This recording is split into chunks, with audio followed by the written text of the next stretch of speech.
Want to make a podcast? Spotify's got a platform that lets you make one super easily, then distribute it everywhere and earn money, all in one place for free. It's called Spotify for Podcasters, and here's how it works. Spotify for Podcasters lets you record and edit podcasts right from your phone or computer, so no matter what your setup is like, you can start creating today. Then you can distribute your podcast to Spotify and everywhere else podcasts are heard. Video podcasts are also available on Spotify. With Spotify for Podcasters, you can earn money in a variety of ways, including ads and podcast subscriptions.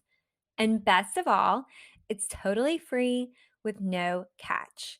Ever since we discovered Spotify for Podcasters, we have had so much fun trying out all of the features like Q&As and polls that let us be really creative and engage with our audience. I highly recommend you give it a try. Download the Spotify for Podcasters app or go to www.spotify.com/podcasters to get started. Welcome to episode 60 of Podcast Royal, where we've got a juicy interview about Prince William at 40. We break down the Invictus Games and celebrate Easter with the royal family. Plus, one of the Wessex's tour stops gets abruptly canceled. Her Majesty and Prince Louis have birthdays, and Harry and Meghan make a surprise visit to the Queen. So much to talk about right here in episode 60.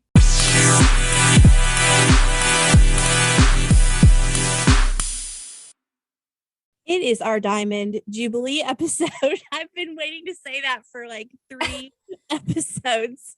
How are you? And welcome back from vacation. I know you're going to tell us all about it, but I want to shamelessly say that I am going on the exact same vacation as you next week. I totally copied you, and I want to hear how your trip was.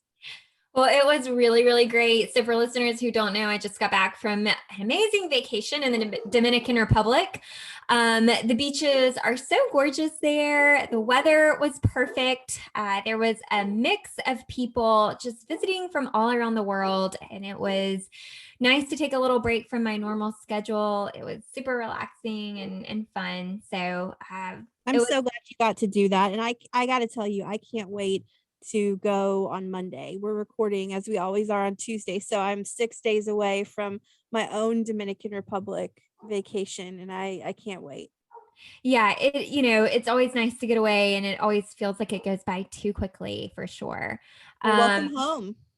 Thank you so much. And I have to throw this in here too. Tomorrow night, we're going to a concert together. So we're just tearing it up internationally, albeit separately internationally. And we're going to a concert together tomorrow, and we're recording. We're making it all work. Yes, we are. So this week I am just really into the Platinum Jubilee plans that are underway. So I talked to my grandmother last weekend, and she actually told me that her hometown in England is planning a big Jubilee lunch for this summer. So it'll be in June, and they're going to block the streets off so everyone can get together and enjoy some yummy food. As a reminder to our listeners, the Big Jubilee Lunch is an initiative by the Eden Project to really encourage people around the UK to take time. I think it's June 2nd through 5th to celebrate the Platinum Jubilee by having a bash in the street, or, even just a cup of tea with a neighbor. And the idea is really to encourage everyone just to gather together to recognize Her Majesty celebration. So the mission of the Eden Project, according to their website, is to bring people together and encourage them to actively engage with one another in the places that they live. And they have a vision of a world full of happier and healthier communities where people know one another and neighborhoods thrive. So just really exciting. I wish I could be there for that lunch. I love that so much. That's going to be here. We were just talking, and this concert that we're going to tomorrow has snuck up on us. It's the end of April, and the beginning of June is in a month. That's crazy. So it's going to be here before we know it. Yeah, it really is. Really bummed I can't make that. Well, we'll get there soon. I'm going in the first week of July, so I'll be a little bit belated, but hopefully the spirit will still be high from the Jubilee a couple weeks prior. So as for what I'm into this week, I really enjoyed hearing William on Kate Blanchett's podcast, Climate of Change. Actually, and a late add to this, I just this afternoon listened to Harry on Reid Hoffman's Masters of Scale. He's talking about Better Up and mental health. And so I enjoyed hearing both of them. William talked about his passion of protecting the environment. He gave credit to Philip, his grandfather, of course, and his dad, Charles, for inspiring this love of the environment in him. And it was fun to learn that after 8 days of tropical temperatures in the Caribbean, William, Kate, and their kids headed off to France for a ski trip. So there's nothing like good family time to recharge. Of course, the Cambridges are getting flack because everybody's always getting flack for missing Harry and Meghan's surprise drop in to the UK a couple on the April 14th. So that was almost 2 weeks ago. But you know what? I don't think that it was a snub. I think they just were on vacation and it just didn't work out, and they'll see each other the next time around. But we'll talk about that in a second. So that is what I'm into this week. So you want to move into segment 1, your fashion pick of the week? Yes, definitely. And I know we'll hit on this later too, but I'll go ahead and bring it up. So my fashion pick this week is Kate's lovely blue Easter coat dress, and really the whole Cambridge family's Easter attire. So the coat dress is one of Kate's, classic signature looks, and I am totally here for it. I really hope that the coat dress doesn't go away. I loved her Easter look for a couple of reasons. I really like the classy princess vibes I get from a lot of the dresses that she wears. And I also loved the fact that Kate and I were color twins this Easter. So Okay. I too wore a light blue Easter dress, although mine was not a coat dress. I don't know. It feels to me like the coat dress style that she wears is really hard to find in a normal person's budget. I mean, I really don't know where you would get something like that. I feel like you just don't see them, out in in stores. So Right. it's a princess budget dress style for sure. And if I could get my hands on one, I would totally embrace the style. But anyway, the whole family was, in this kind of blue color. William and George had on their navy blue suits, and Kate's dress, I believe it was Amelia Wickstead, and the gorgeous fascinator that she Mhm. had, and sweet little Charlotte's floral dress. We'll talk about all that later, but that was my pick this week. Well, okay, that's a great pick. That is probably my pick too. But I have 2 points about fashion. Number one is that did you notice that Charlotte's outfit for Easter was almost identical to what she wore to meet her younger brother Prince Louis at the Lindo Wing back in 2018? Like if you look at the side by side, Yes. it's basically the same. And then my second thought was I also want to throw into the mix because I don't think we're talking about this later. Today is Tuesday. Yesterday on Monday, Kate apparently made a surprise appearance. I didn't realize it was a surprise. I thought that she was usually expected at this. At Anzac Day, she wore that white, it was a rewear of Alexander McQueen, another coat dress, white this time. She wore it to Charlotte's christening in 2015. And I believe she wore a yellow version of it to Harry and Meghan's wedding in 2018. And she wore another fascinator yesterday.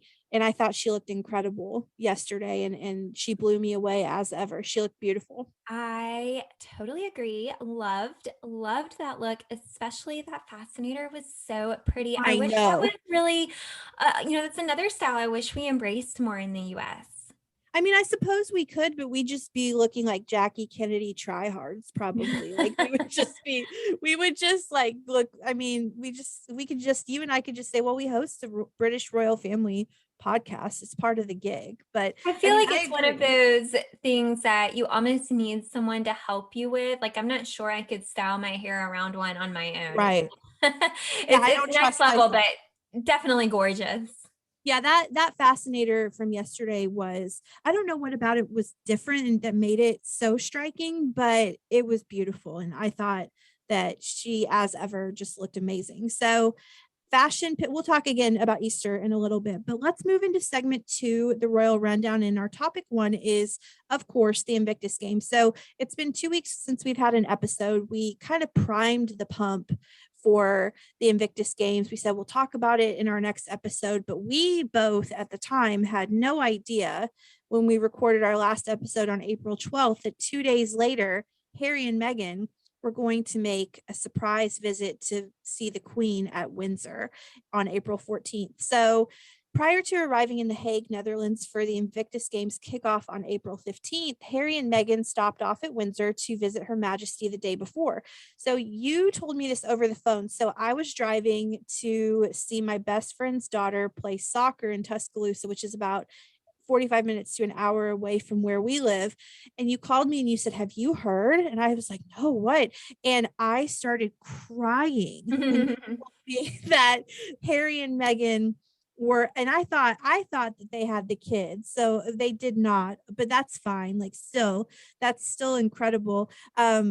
I started crying on the phone to you. And then, of course, she posted about it on our Instagram. And I guess things must have gone well because the Telegraph is reporting that Harry and Meghan have been invited to stand on the balcony with Her Majesty at Trooping the Color in June. And Harry later told Today Show he had a wide-ranging interview with Hoda Kotb that he didn't know if he'd attend the Platinum Jubilee because of security concerns, but he is trying to get Archie to see the Queen again and Lily to meet her namesake, of course. So before we get into this, I want to take a moment to shout out Michelle Tauber from People Magazine. She's been a guest on the show. She is fantastic. She's People's Royals editor. She landed an interview with Prince Harry, which of course became the cover story, where among other things, he revealed that Lily took her first steps recently. It was a great article. If you haven't read it, go to people.com and check it out. So just wanted to say congratulations, Michelle, because that is a huge interview. Do you remember when we interviewed her and she was like, "I have a huge interview," and it ended up being with Fergie, and that's huge. But this Yep. is next level huge. So congratulations to Michelle on that. That's exciting. Yeah, congratulations. So, Awesome. the Invictus Games, for those who may not know, were founded in 2014 by Harry, an international sports competition for wounded veterans and service members. Famously, Harry and Meghan publicly confirmed their relationship at the 2017 Invictus Games in Toronto, where Meghan was actually living at the time and filming Suits. She also joined him for the 2018 Games in Sydney, Australia, which was not long after the Sussexes announced she was pregnant with her first child. So this is the first Invictus Games since 2018. The competition, I believe, was scheduled to be in The Hague in 2020 before the COVID-19 pandemic caused everything to be postponed. And so they brought it back this year in 2022.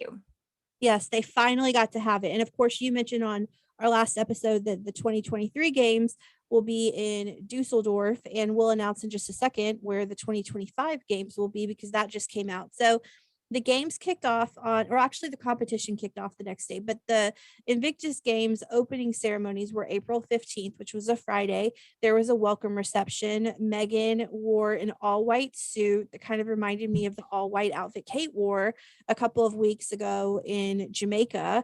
And then later that evening, that Friday, the Duke and Duchess attended a second reception, this time for dignitaries, hosted by the City of The Hague and the Dutch Ministry of Defense. So the next day, which was Saturday, the couple watched the Jaguar Land Rover driving challenge, with Prince Harry even taking a turn at a driving obstacle course. And then they rode in mini kiddie cars as young drivers took a spin around a course. That was adorable. And then that night, Saturday night, it was the Invictus Games official opening ceremony, and the couple showed up hand in hand and beaming on the yellow carpet. So much romance just oozing from every corner. Meghan shared a few words before Harry spoke, saying how grateful they were to the Netherlands for hosting the games, and that, quote, "My husband and I both recognize it's been a lot to get here, both physically and emotionally, not least of which for the Ukraine team, whom we are all standing with.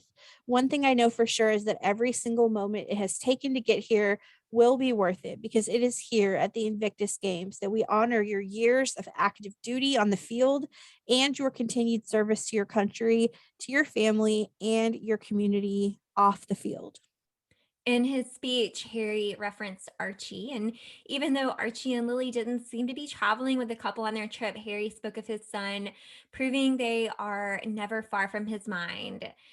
When I talk to my son Archie about what he wants to be when he grows up, some days it's an astronaut, other days it's a pilot, a helicopter pilot, obviously, or quasi from Octonauts. But what I remind him is that no matter what you want to be when you grow up, it's your character that matters most. And nothing would make his mom and me prouder than to see him have the character of what we see before us, you. And then on Easter Sunday, Harry and Meghan watched more competition. And when interviewed by kid journalists and asked what he wished for Archie and Lily's futures, Harry poignantly said, to grow up in a better world, to grow up in a fairer world, a safer world, a more equal world. It's not going to be easy, but I will never, ever, ever rest until I, as a parent, have at least tried to make the world a better place for them, because it is our responsibility that the world is the way that it is now. I don't think we should be bringing children into the world unless we are going to make that commitment to make it better for them. And then he added, we cannot steal your future. And then during the games, interestingly, although not totally surprisingly, Harry met a mom whose son's name was Harrison. I think Harrison was there too.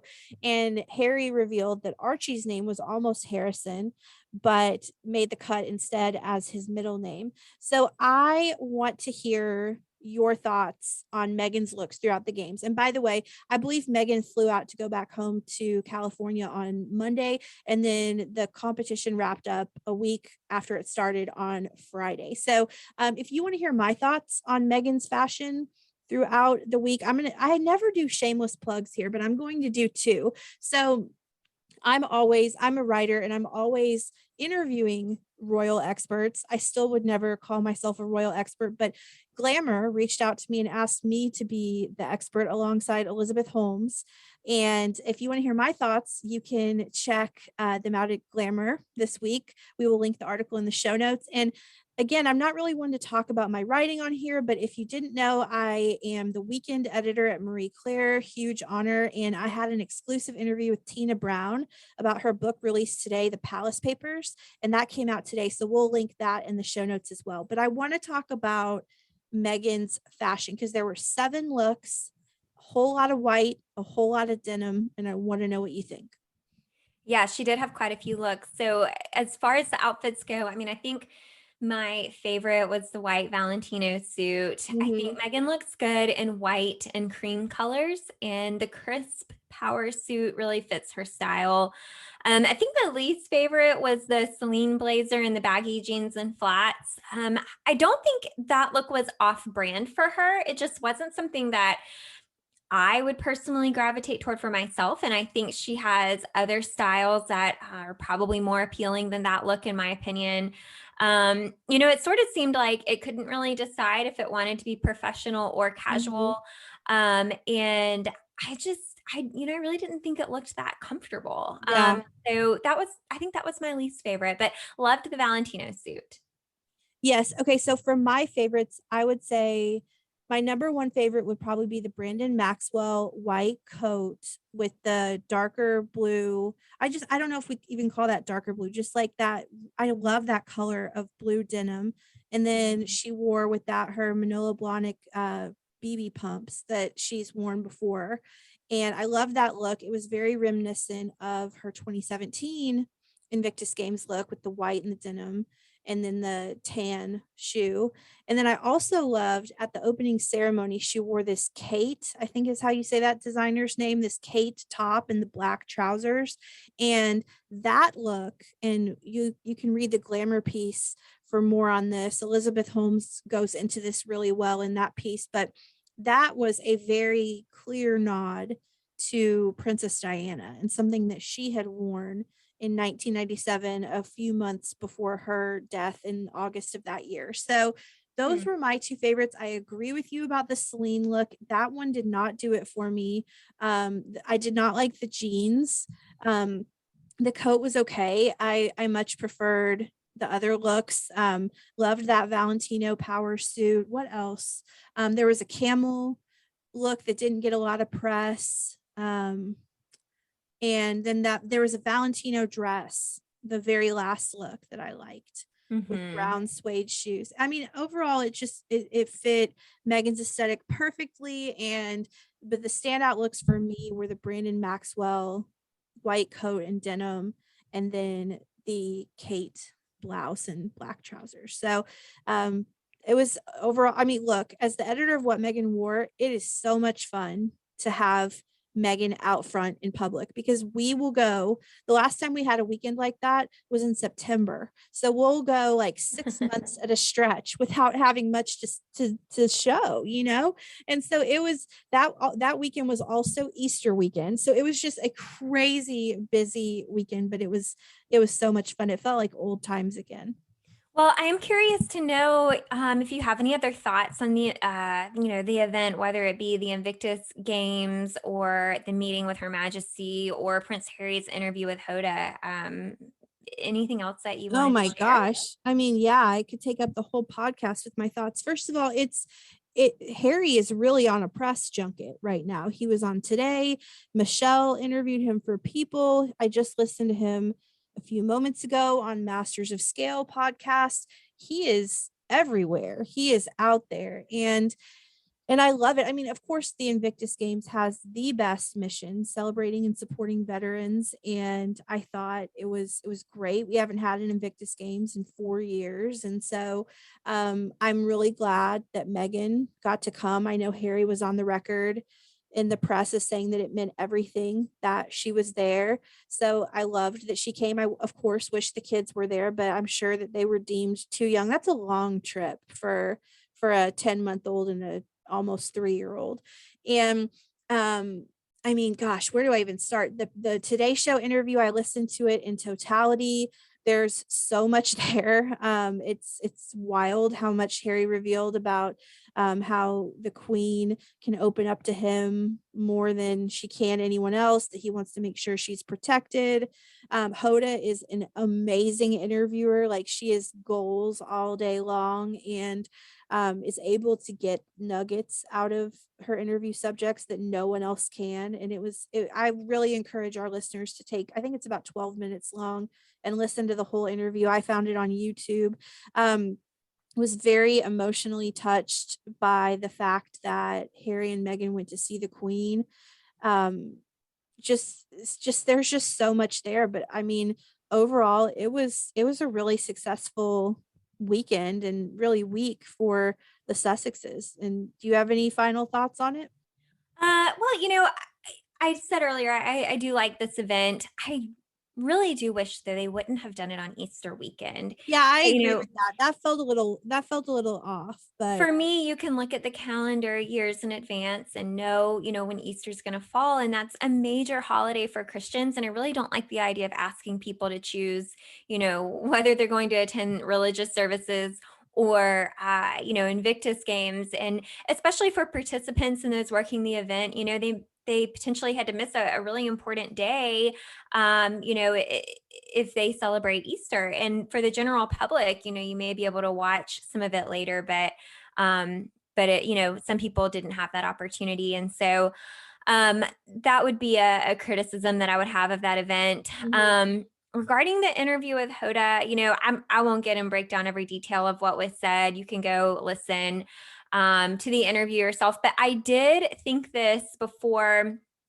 way before. I think I've heard others kind of say it in royal reporting, but um, I kind of thought all along that Princess Eugenie was probably the one who nudged Harry to go visit Her Majesty. I I imagine, heard that too. maybe they discussed it when she was visiting in California or shortly after. I sort of feel like she may have played a role in that. And, um, you know, him doing the interview, I will say this, I feel like given family relations following the Oprah interview, I don't know.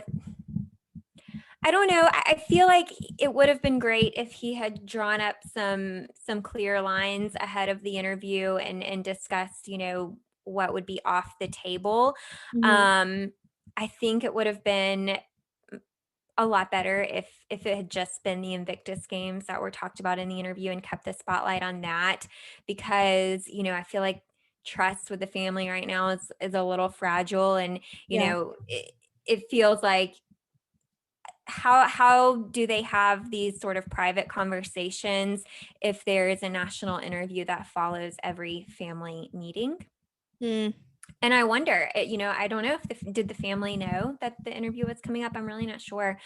But yeah, I don't know.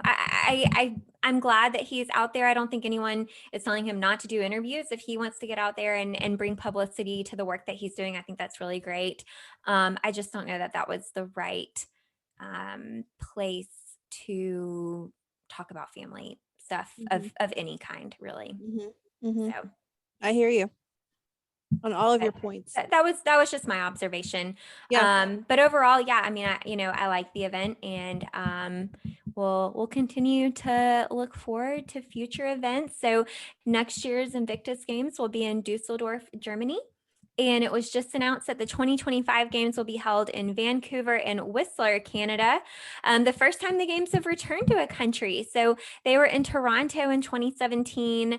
And Vancouver, if you'll remember, is where Harry, Meghan, and Archie moved in early 2020, pre-settling down in California. So it's a really special place for them.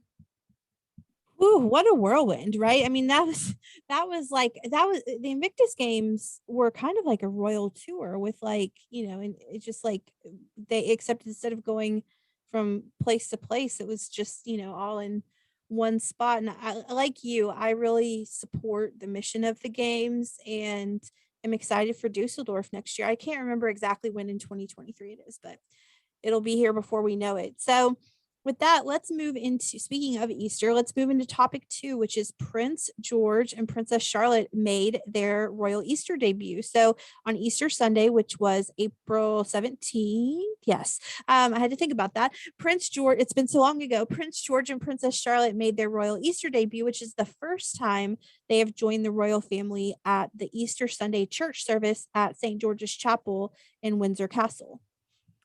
And as we mentioned at the top of the episode, the Cambridges were a united front in blue, with Kate in head to toe blue from her dress to her headpiece to her shoes. Charlotte also wore a blue floral dress and navy cardigan to the service, while William and George both wore a suit and tie. And George even got to practice his royal handshake while meeting one of the clergymen after the service. And eagle-eyed Charlotte fashion watchers noticed her outfit on Easter Sunday was a total throwback to the outfit she wore to meet little brother Louis in hospital in 2018, as Rachel mentioned earlier. Hey, when it works, it works. You know what I mean? So, noticeably absent from Easter service was the Queen. We knew she wouldn't be there. She turned 96 that next Thursday, April 21st. It's the first time she's missed the event in over 50 years. I mean, I think it goes without saying, most royal followers know that Her Majesty is a devout Christian. And so she never misses this service. I can only imagine that the family went and visited her at Windsor after it was over. Prince Charles and Camilla, the Duchess of Cornwall, marked the holiday in Scotland as they traditionally do. But there were plenty of other royals on hand to take in the service with the Cambridges, including Prince Edward and wife Sophie, Countess of Wessex, and their children Louise and James. Eugenie was there. Peter Phillips and his daughters Savannah and Isla, I think that's how you say it. Mm-hmm. Isla were there, and then Zara Tyndall, who was there with husband Mike and their eldest daughter Mia. And Prince Louis wasn't at the Easter Sunday service, but we made up for it with getting 4 new snaps of him from Mom Kate for his 4th birthday on April 23rd. So cute. And happy birthday, Prince Louis. Okay, these Cambridge kids, though, can we just talk about them for a second? Well, I mean, these photos Kate puts out could be like magazine shots. Like you could Yeah. see that in a catalog. Yeah, well, it doesn't help that the kid is so freaking cute, which I guess he didn't really have a chance, right? Because his parents are gorgeous. But like, at the risk of sounding really creepy, and I promise you this is not how it is intended to be, George is going to be a heartbreaker someday. Charlotte is beautiful, and Louis is the most adorable child. And like, I mean, there's no way that listeners, you haven't seen these 4 pictures, but if you haven't, please rectify that immediately. He's on the beach. He's so cute with a wide smile, and I mean, just the cutest thing ever. And then so I I don't know if you saw this, but my mom sent me a video of, and this is probably, it's been taken down, so it's probably a controversial one. It was probably obtained illegally, but of Louis like trying to get into the trunk of the car. Did you see this video? So And I didn't see the video, but I did hear about it getting taken down. yeah, so we won't park there and stay very long, but I mean, this kid has energy for days, as most 4-year-olds do, and he is adorable. So happy 4th birthday, Prince Louis. He starts school in September, and he's just growing right on up. So moving into topic 3, speaking of birthdays, the Queen turned 96 on April 21st. She spent the occasion at Sandringham. Sorry, I can't speak. And some photographers caught her off-duty look, loved it. She was riding in a car on the grounds of Sandringham, rocking a very bright pink lip, sunglasses, and stud earrings. So that is how you do 96, everybody. Happy birthday, Your Majesty. Any thoughts on that before we move on? Well, I love it. There's some fashion inspo right now for your summer.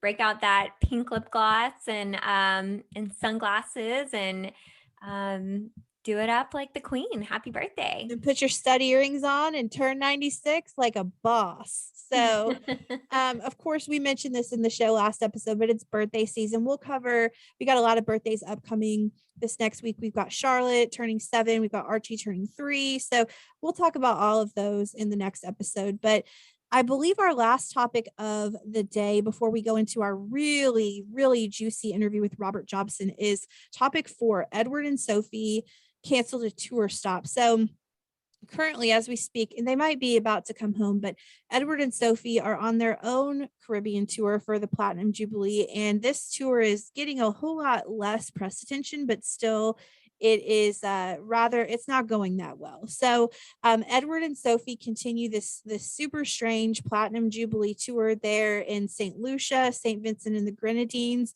and Antigua and Barbuda this week. One of their tour stops, Grenada, was abruptly taken off the schedule with no explanation given. So Buckingham Palace released a statement that said, in consultation with the government of Grenada and on the advice of the Governor General, the Earl and Countess of Wessex's visit to Grenada has been postponed.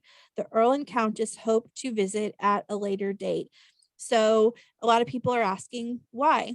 Speculation mounted that the Wessexes only planned to be in Grenada for a few hours, and the country just didn't really feel it was worth it. Probably, was a whole lot of money for security, or that is a phrase I like to say a lot. The juice was not worth the squeeze, if you will, to spend taxpayer dollars on the visit. Of course, this follows on the heels of William and Kate's own Caribbean tour and all of the issues that brought up. And Sophie and Edward gave the optics, I'm telling you, gave on a tour stop, gave a photo of themselves, and just the look, it's messy out there right now. So just, it's not getting as much press attention as William and Kate's, but I was wondering if you had any thoughts on this.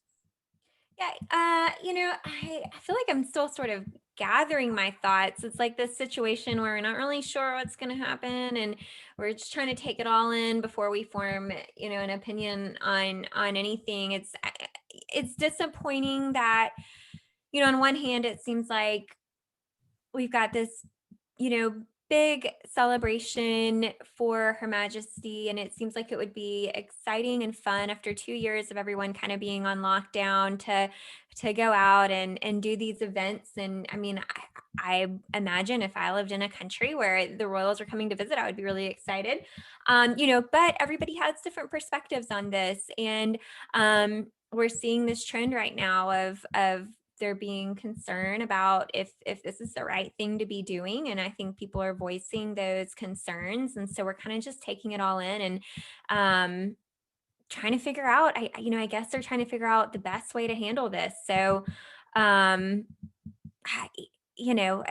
it does kind of disappointing all the way around. I don't really know. I don't know how they'll handle this going forward or what the right thing is, if they should continue to go to places that are welcoming them for the visit, or, and again, we don't really know what's being said behind the scenes and what the conversations are really looking like.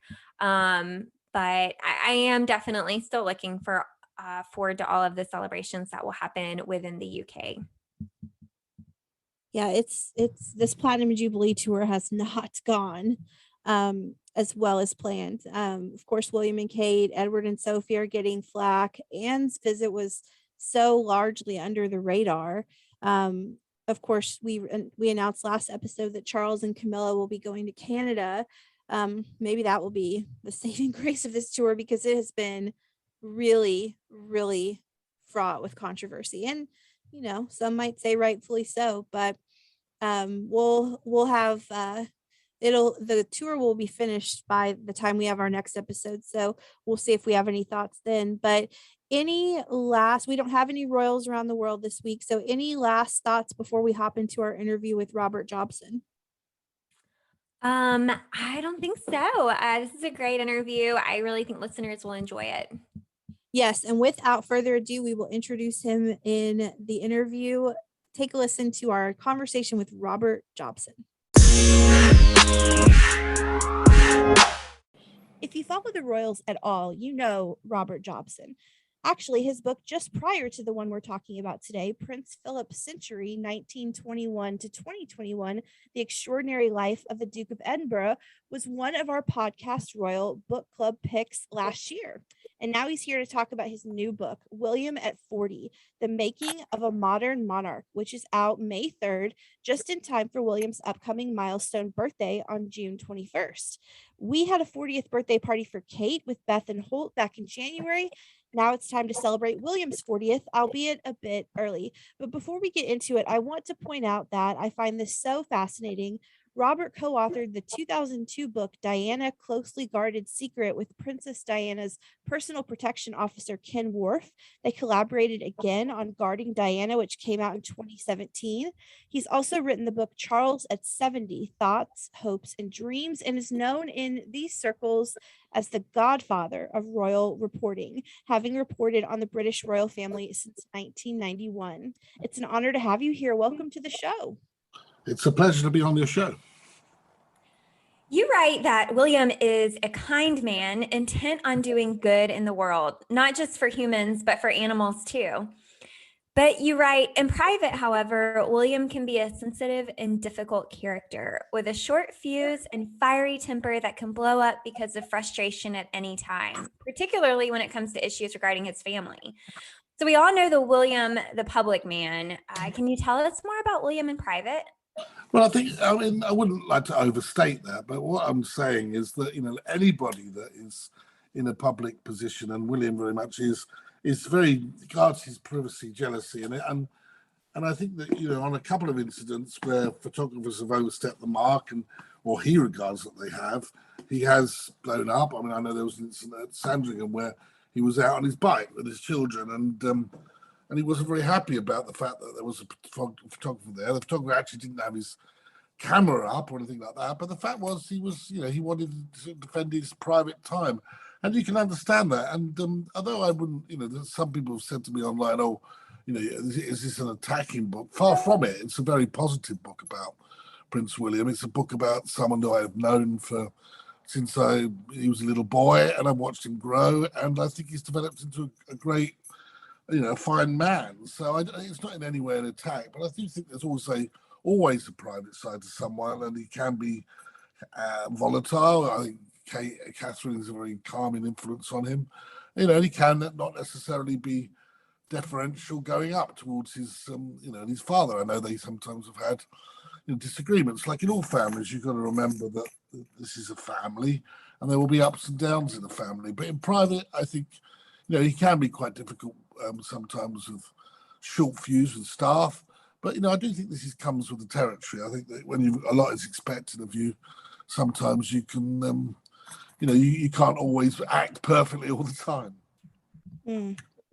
Well, we can't overstate how much we enjoyed this book. It's such a good time capsule of him at this stage in his life. So you write that you set out to write this book to discover what sort of king he will be one day and what path William will lead the monarchy along. So after now completing this book, what are your answers to those questions? What type of king will he be, and how will a monarchy under William look?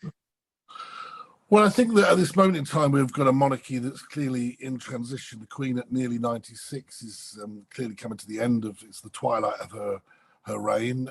She may be around a few more years, but certainly there's the Prince Charles is taking over the reins of the monarchy, as, if you like, as a CEO rather than as chairman, and until he becomes the king. And we don't know how. I mean, he's nearly 74. We don't know how long he'll be around. So I do think that we're on a cusp of something for William. It may be 10 years, but 10 years is not that long in time. And I think that William is clearly thinking about the way that he wants to go about his business. And I think he'll be certainly, though he respects tradition, he'll be less formal in his approach. I think he'll focus on bigger issues in terms of, I'm not so sure that he'll want to do so many engagements.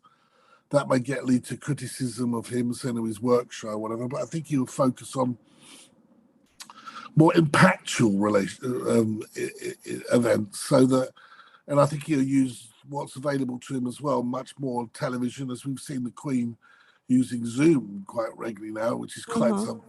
Well, I think you'll see him more on television. I think he'll do more like the Earthshot Prize in terms of the way that he established that. Now that's a lot of work that's gone into the Earthshot Prize, and I think that that's a long-term plan of over 10 years. That's the sort of thing I think he'll get into. What I think that William offers, where maybe the Prince of Wales doesn't, and I have a lot of respect for the Prince of Wales, is hope. I think he's looking for solutions and trying to inspire the younger people to come up with those solutions, rather than almost scare people to changing their attitude towards the planet. I think he says, look, we are a very adaptable race of people, and as over the many years of humanity, that we might be able to do something to help save the planet and to transform the planet. So I think he's more, he tries to find solutions, and I think he's more of he offers hope, I think, which is important. How will he do things differently? I think he'll be more casual. I don't think he'll be as formal. You even see that when we're on the visits I recently did to the Caribbean, although that was, I think media got that out of control because I was out of perspective, because I was on that trip, and they were very well respected and very well greeted. There was an agenda going on behind the scenes, I think, that was not necessarily fair in the Caribbean. But no, I think that he will be somebody that is looking to do, as I say, the Cambridge way, to do it his way, which will be more bigger events, less events, but bigger, more impactful events. And I think he will use all the media available to him, and that's online to all the tools that are available now that haven't really been utilised by the monarchy at the moment. I find it really interesting that you were actually the first person to interview William way back in 1995 in Switzerland. You were also with William and Catherine aboard their flight in 2019 in Pakistan that got caught in the middle of the electric storm. And you detail this in the book, but can you take us back on that plane ride and what it was like being in the inside? Well, I've just been on the plane on the last one, to the Caribbean, and again, they came back and were very jolly and chatty with us and very positive. But on that particular one, it was quite an experience. I've flown around the world for 40 years or so, and we were in the middle of we were flying back to Islamabad, actually, from Lahore, and we were caught in this terrible electric storm, and it really was something else. And I suppose we were on what is the version of Air Force One. And so in that respect, a lot of the equipment is not necessarily put away properly. It is slightly different. People were working and doing things. But in there, all of a sudden, we dropped a hell of a long way in the middle of the storm, and yeah, it was quite something. I mean, I was looked out and I could see the lightning crashing against the plane, and I think they were like golf ball size, or bigger actually. Not sort of very hard. I'm trying to think of the word actually. Hailstones, and they were pretty firm stuff, whacking away, and all of a sudden it dropped, and we were jumped up in our seats, and it was quite a roller coaster. It literally was a roller coaster ride. The pilot tried a couple of times to get into the military airport, but couldn't. And we went back to Lahore, I think it was. Yeah, we went back to a place where he made sure that we got, hotels, etc. He was very, very accommodating. But he did come back and have a joke or two about, he was flying the plane and trying to sort of calm everyone down. But he's a nice guy like that. I think he was quite wanted to make sure everyone was okay, because there were some nervous flyers on those events. But it was I can a bit imagine. of a was a bit of a roller coaster ride, and yeah, and made it. And when we landed, of course, we couldn't say where we were publicly because of the security implications, because it was a change to the itinerary, so. But it was interesting. It made it more fun, I think. Made us all part of one group.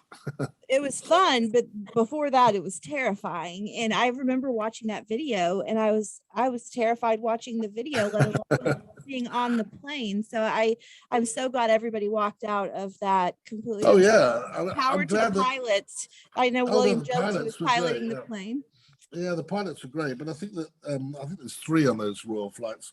But what was great about it, I think, was that no one was whacked by a TV tripod or something like that. That could be quite bad. About that. Wow. Yeah. Well, you write at 40, William may well be the man who appears to have everything: a devoted and beautiful wife, 3 healthy children, personal wealth, 2 amazing homes in London, the vast apartment 1A Kensington Palace, and a country home, Anmer Hall in Sandringham, Norfolk, and global respect and growing recognition on the world stage. He accepts he's a lucky man, but we see him at a crossroads too. He seems a man in a hurry. Can you explain to us what you mean by that? Well, I think really that we're seeing a lot of this with his Earthshot program, that he seems to have realized that if, like his mother and his father before him, that really this position comes with a lot of responsibility. And that responsibility, I think he's realized with his grandfather, the Duke of Edinburgh, as well, that, saving the planet, making sure that you can't get involved in too many political issues, but saving the planet and making sure that we wake up to the issues that are in front of us is hugely important to him. And I think it started with a love of Africa, with a love of saving, which really came from his grandfather, saving rare animals that are close to extinction. And I think in that respect, he's been brilliant with his work with Tusk and other charities, where he's really trying to make a difference on the ground as well. And combining that with humanity and trying to say, look, why are we doing this to ourselves? We have a duty to our children and our grandchildren to make sure that we leave this planet, if not in a better condition than when we arrived, actually to at least be on the same chance of it surviving longer. So I think that in that respect, he is a man in a hurry. He's not in a hurry to be king. I think that's very important to stress. I think that he's been very clever in the way that, and got permission with the Queen and the Prince of Wales to sort of have that family time and chance to develop his relationship properly with Catherine and his children, because he knows this isn't a job, that will end at retirement age. He's got this job for life. So yeah. So I think it's important that when he does become the king, which could happen. It can happen tomorrow. It can happen within a week. The fate of what happens to the Prince of Wales or the Queen is not really in anybody else but God's hands. So the fact is, he has to be fully prepared, and he is. And I think I've noticed in the last 2 or 3 years, particularly since that trip to Pakistan, that he's taking his responsibility very seriously, which I think was quite upsetting when William was it was suggested by Harry that William was trapped in his role. He certainly doesn't feel trapped in his role. He sees it as an opportunity to achieve much more than maybe he could have done if he was just, certainly more than he would have if he was just a general man in the streets. So I think he realizes he's a privileged position, and he realizes he can do a lot of good with that privilege. Mm. Well, let's go back to William's childhood for a moment. So he was born in 1982, and he was actually the first British monarch to have been born in a hospital. Can you tell us what his childhood was like? Well, actually, it was a very fun childhood, and I think that Diana, although Charles and Diana, it's always been seen, we all have 20/20 vision with hindsight, but the fact is, in the first period of their marriage, and with Willie the Wombat, as he was called, that they were fairly happy. I mean, they had a long trip to Australia where Diana insisted on taking him with them. He would spend his time with the nanny and Chef Mervyn Wycherley and the butler Michael Fawcett, who was brought in on a farmstead, but they would keep returning back to him, after carrying out engagements. And I think that they had a very good time. And I don't think that, I know we all look at the Crown and believe it's fact. I mean, it is simply not most of the time.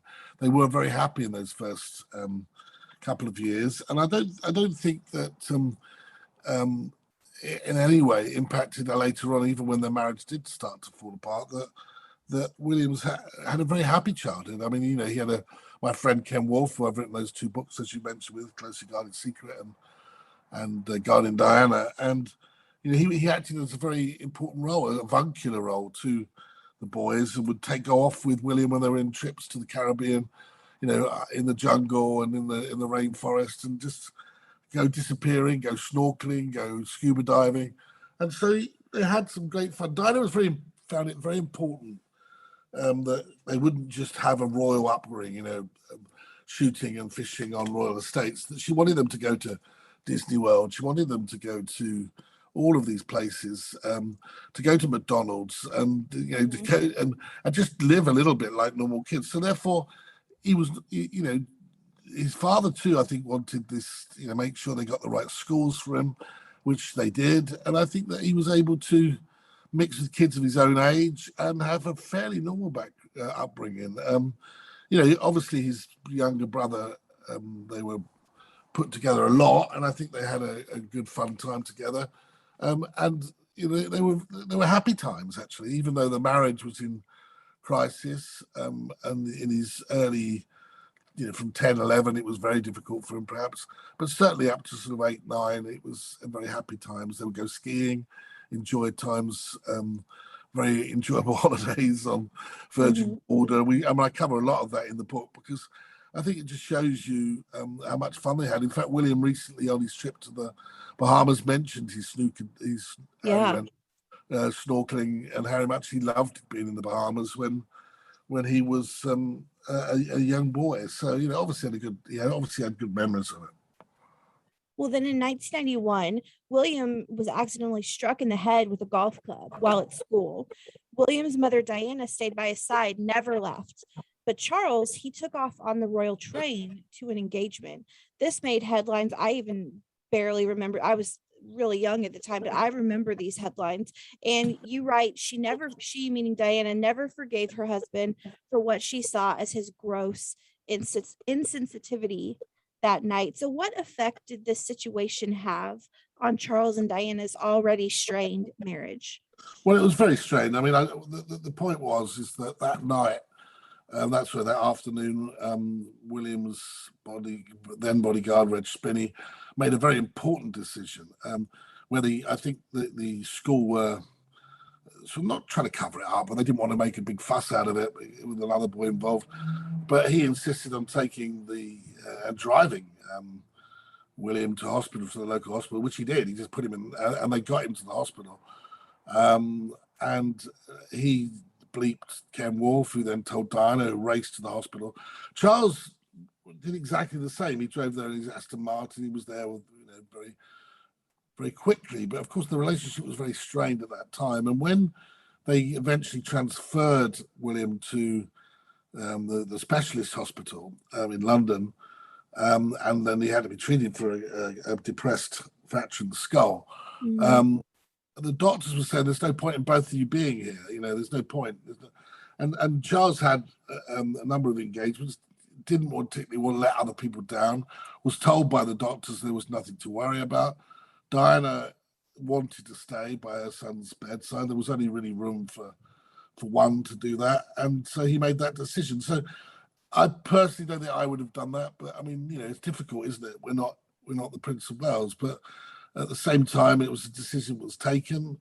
And I think it had lasting damage on their relationship. But then again, in all honesty, I think that without being too cynical, the princess made great hay about it, i.e. showing that Charles was a poor father and she was a good mother, etc.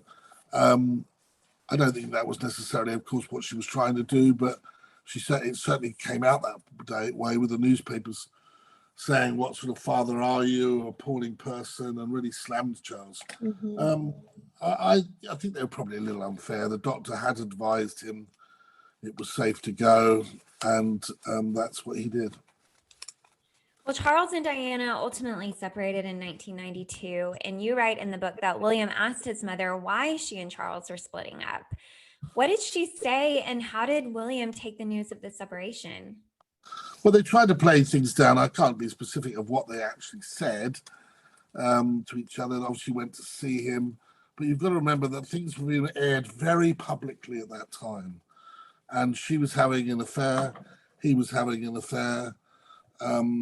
Very difficult times to explain to a young boy what was going on. But she said that they're both mummy and daddy still love you, but we can't live together, basically. And that's how it was described. But of course, things came out subsequently, such as how she said she loved and adored James Hewitt, who had been seen as an avuncular figure by William and Harry, who taught them to ride and had been a regular visitor at Highgrove, which must have been a bit of a shock to them. They would not necessarily have known that their mother was having an adulterous affair. And of course, Charles had said on television that he, was involved with Camilla Parker Bowles.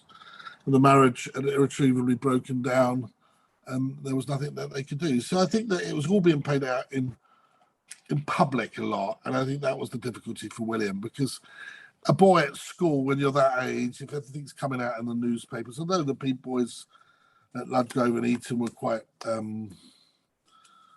nice to them, I think the teachers particularly trying to protect them. There'll always be a few that will take the mickey and will mock you, and that's excruciating, really, isn't it, for a schoolboy? The last thing you want to hear about is your parents' love lives being played out in the newspapers, which unfortunately for William it was. Harry was probably more protected. They wouldn't have the newspapers at the school he was at, and most of the time people didn't really, it wasn't online. There weren't kids on the mobile phones like there are now. There was no real online content. So if it wasn't in the newspapers were hidden away, then no one really knew a lot about it. Well, it has long been reported that William was perhaps too close to his mother, and you say he was Diana's emotional crutch during her tormented marriage, and that sometimes even Diana admitted that she went too far and burdened William with problems he never should have been asked to carry at such a tender age. I think that's right. Yeah, I think that is right. Yeah, can you explain that mother-son dynamic between Diana and William? Well, I think Diana, because William was so tall and acted in a mature way, I think Diana probably thought he was older than his years, and she didn't really have that many people to talk to. She began to isolate herself. She couldn't really express, maybe to her protection officer, maybe to her butler, Paul Burrell, or someone, but she did tend to isolate herself, and therefore with William was there when he was there, and she could unburden herself. But of course, you've got to remember that he loved his mother, but he loved his father as much. And right. there came a moment, I think, where he felt that he took his own judgment and felt that she was being unfair to his father. So, and in fact, on occasion, didn't speak to his mother for like months, weeks and weeks on end. So, although she was his emotional crutch, and he would put letters under the door when she was crying in the bathroom, that he loved her. I think it must have been very difficult for him, actually, because he couldn't unburden himself really to anybody else, and that's probably a little unfair. And I think Diana acknowledged that as well, that she perhaps was wrong to do that. But when you're in an emotional state, it's difficult. But that's perhaps why he's so focused on mental health issues today, because I think he understands just how difficult things are, for people, no matter how rich and famous, or you might have all the great things in the world, but financially be stable, etc. But that doesn't stop depression. It doesn't stop those sense of deep sadness that one experiences in one's life. So I think that it probably made him a more intuitive and emotionally rounded person, actually, in the end. But it would have been quite difficult for him, I think, when he was a young boy approaching his teens.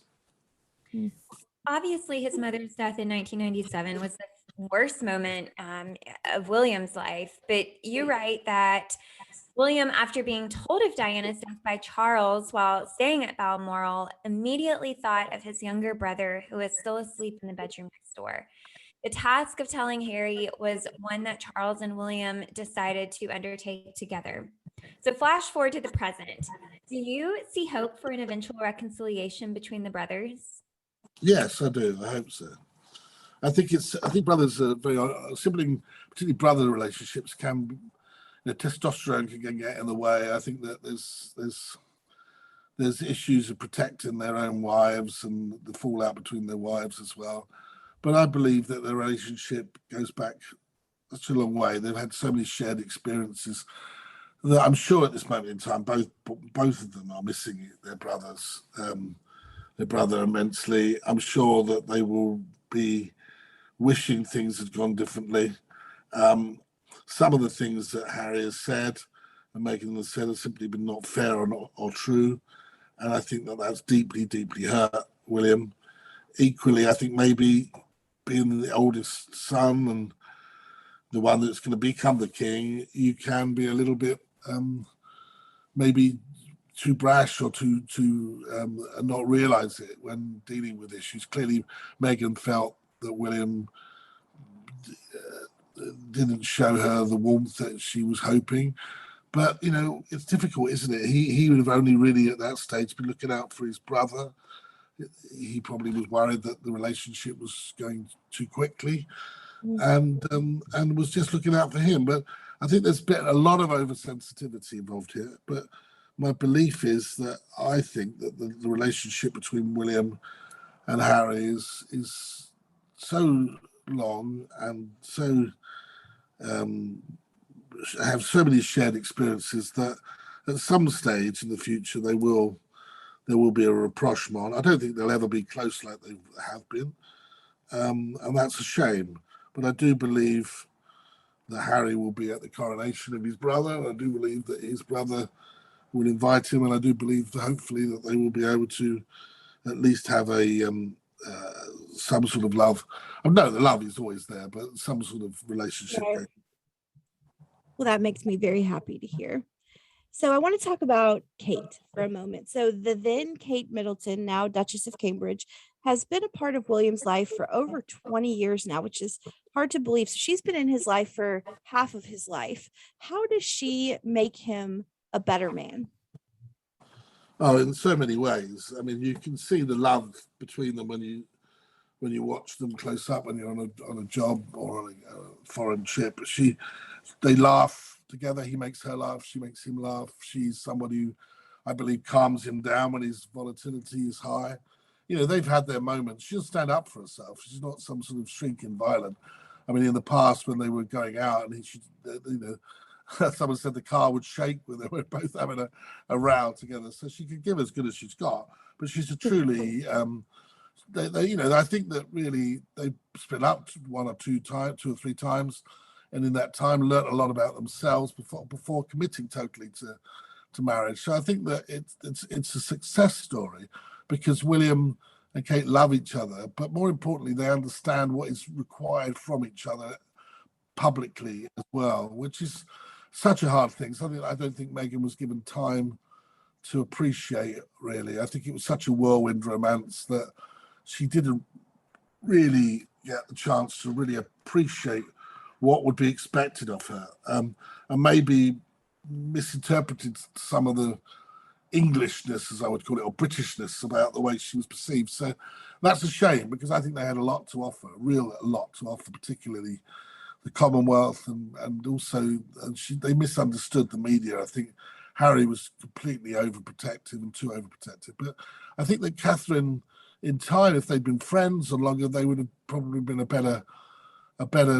chance for things to move forward. But unfortunately, I don't think they particularly got on, because Meghan and Catherine are from different worlds, and I think Catherine understands the monarchical system. She understands what is expected of her. She's picture perfect. She does what she's expected of her, but she's becoming more confident as she gets, now she's 40. And I think that helps William too, because he's going to have to they're going to have to play this public role continually now for the rest of their lives. And I think that you've got to have someone like the Queen did with the Duke of Edinburgh, and like Charles does now with Camilla, who you can kick your shoes off at night and just have a laugh about what went on, or if there was a funny moment or an odd person that you met during the day. At least you can just kick off your shoes and have a laugh about it. And I think that's very important. To do it on your own, I think, would be very, very difficult. And I think Harry had to do it on his own for quite some time, into his 30s, then found Meghan and seemed to be, I think she didn't quite understand what was expected of her, really. And I think that would have taken time, and neither of them gave it time, which is a shame. Which is a shame. And I think that both William and Kate could have probably helped a little more, actually, in that respect. Well, you speak of the infamous rumored Rose Hanbury affair in the book, claiming that it's nonsense. We would love for you to officially set the record straight on that here. Well, we live in the 21st century, where everything is seen on mobile phones. Oh, I don't know what happened there. Oh, lovely music, but I don't know what happened there. Lovely piece of music. I don't know if that was the heavens telling me that I've got it right, but but we live in the 21st century. Everything is available on mobile phones, and rumors are just spouting around online, but don't make the mainstream media, because you do have to have evidence to get this. There will be evidence. There will be rumors that will be far more wide about that. And I believe that there may have been a flirtation, that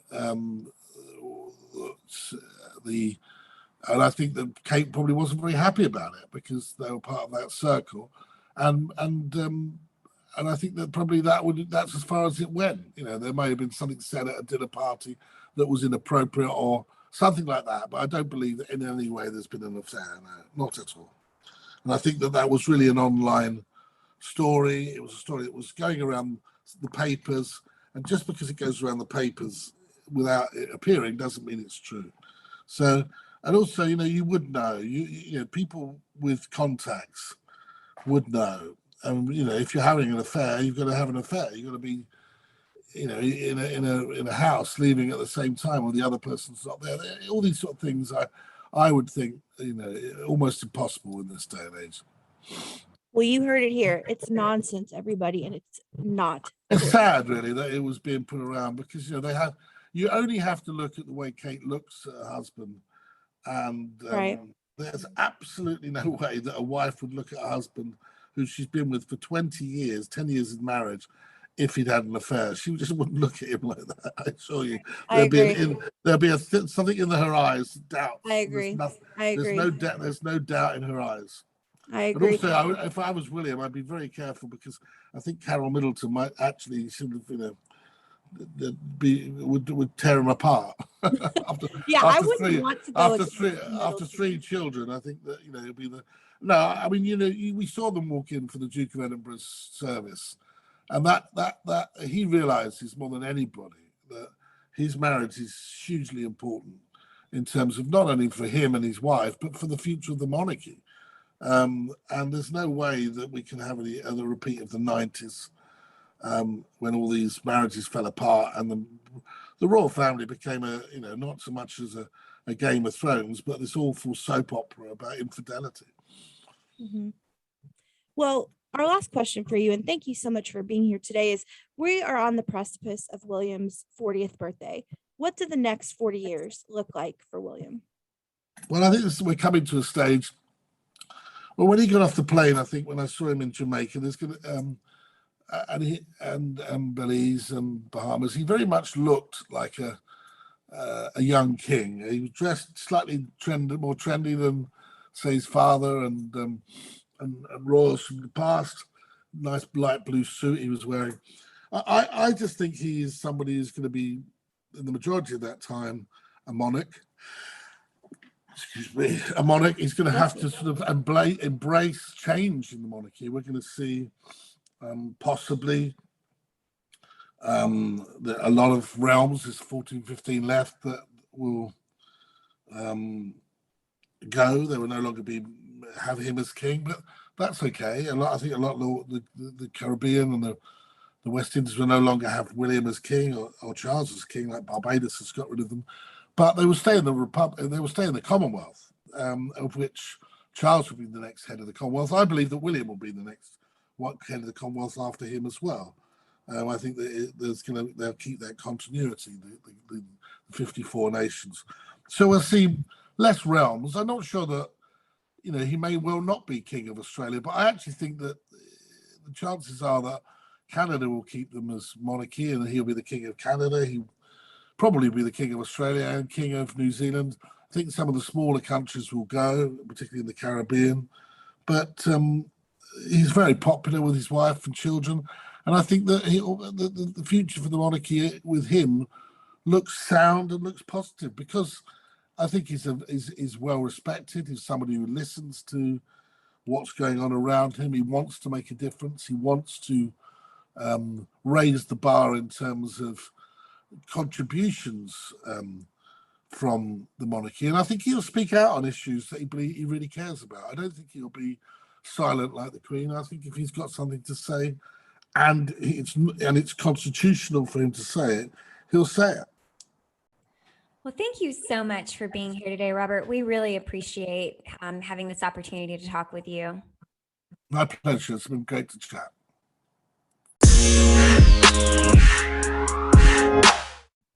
The book is great. I mean, the excerpts are starting to come out on the internet and on different sites, and it is absolutely worth your time to read this book. And I believe that the release date of the book has been changed actually to June 21st, which is William's actual 40th birthday. So stay abreast of that. Loved the interview with Robert. Thank you again, Robert, for being on the show. Yes, thank you again. And I think that's really cool that the book will be released on his 40th birthday. I know, right? Listeners, don't forget to follow us on Instagram at Podcast Royal. Email us at hellopodcastroyal@gmail.com, and please follow, rate, and review our podcast. Thank you so much for tuning into episode 60, our Diamond Jubilee episode. Platinum Jubilee, Diamond Jubilee episode. We're not quite to platinum. Yes, our Diamond Jubilee episode. Did I say platinum?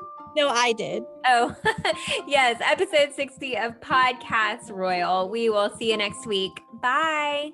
Bye.